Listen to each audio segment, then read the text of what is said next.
Deborah Russell. Tēnā koe te monga Aotearoa. To the Minister of Finance.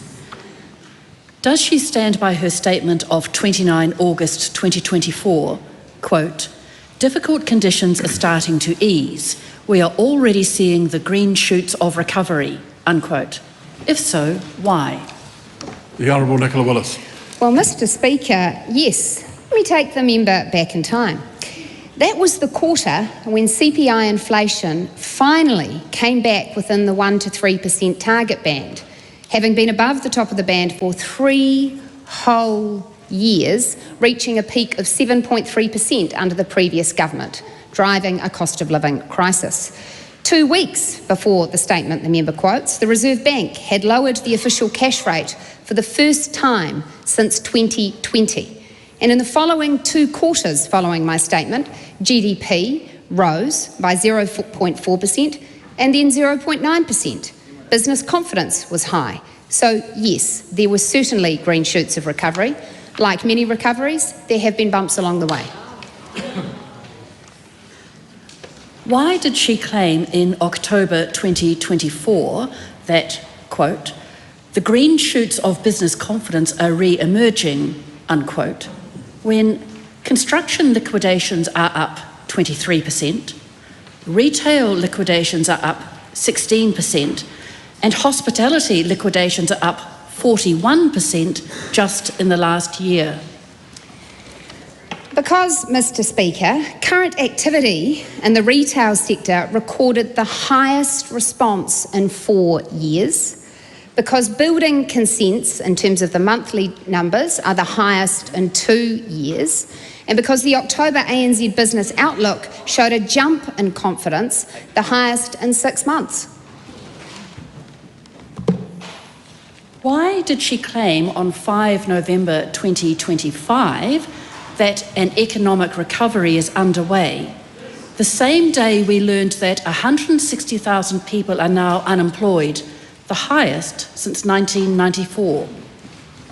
Because, Mr. Speaker, as economic literature concludes, the foundations for an economic recovery are inflation back in target, interest rates reducing, and the conditions for investment and growth. Our government has rebuilt those foundations that you trashed.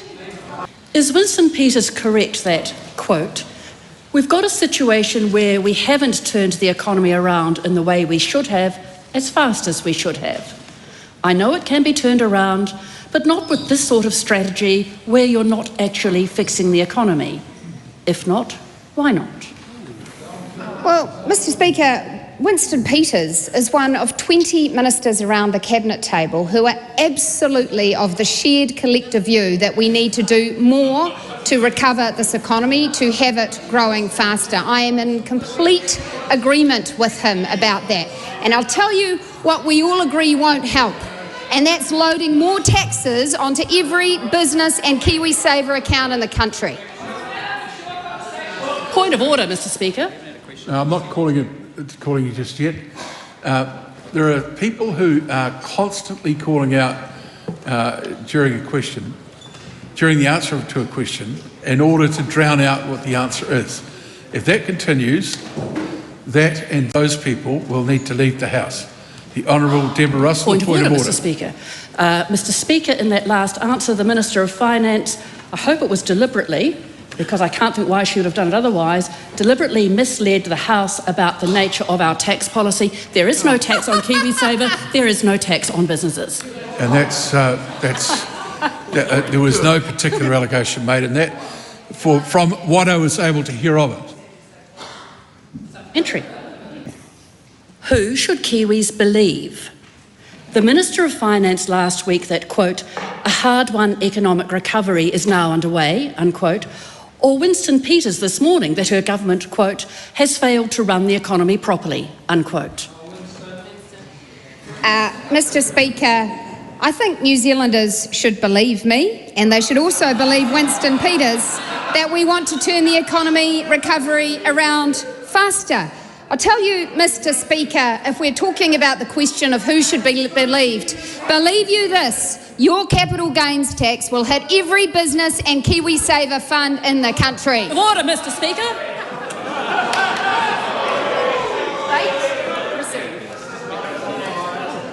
A point of order, the Honourable Deborah Russell.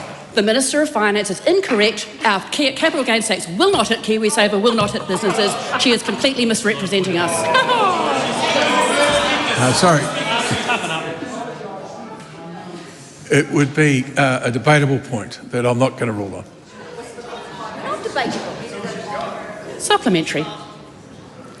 Why should New Zealanders believe her repeated declarations of an economic recovery when since mid-last year the economy has entered recession, unemployment is at long-term highs, food prices are up and record numbers are fleeing for better opportunities offshore? Because, Mr. Speaker, I am the Finance Minister in a government that has delivered tax relief to working people. I am the Minister of Finance in a government that has got inflation back under control after 3 years of a cost of living crisis under the last lot. I am the Minister of Finance in a government that has seen interest rates fall. And, Mr. Speaker, I am a Minister of Finance who says no to a capital gains tax on businesses, KiwiSaver funds and hard-working Kiwis. Supplementary question. Supplementary question. Supplementary question. Oh, sorry, point of order, point of order. Sorry? Point of order. Well, okay, a point of order. Mr. Speaker, I seek leave for the Honourable Deborah Russell to ask 2 more supplementary questions on this question. Leave is sought. Is there any objection? The Honourable Deborah Russell. Mr. Speaker. Questions? Why? Questions are heard in silence. Why should the New Zealanders believe the claims that the Minister of Finance has made about data points when the lived experience of everyday New Zealanders is they cannot get appointments at the doctor? The lived experience of everyday New Zealanders is they cannot get appointments at the doctor.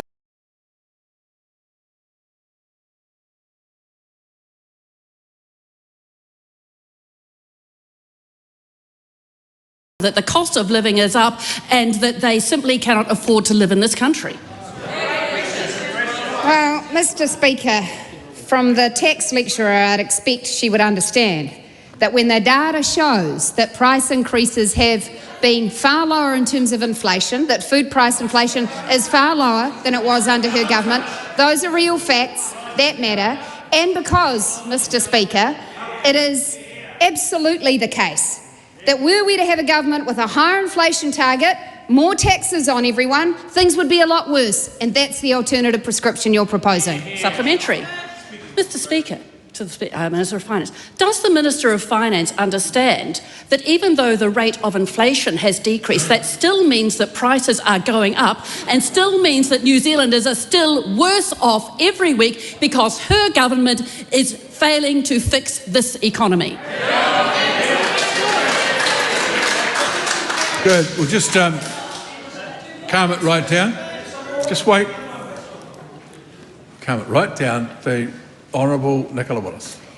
Well, Mr. Speaker, I well understand and actually have daily recourse to reflect on the fact that when inflation has got as high as 7.3% as it did under the last government, and when that is sustained for a significant period of time, it does bake in prices across the economy at a higher level. That's right. And actually bringing that back down again takes a lot of work.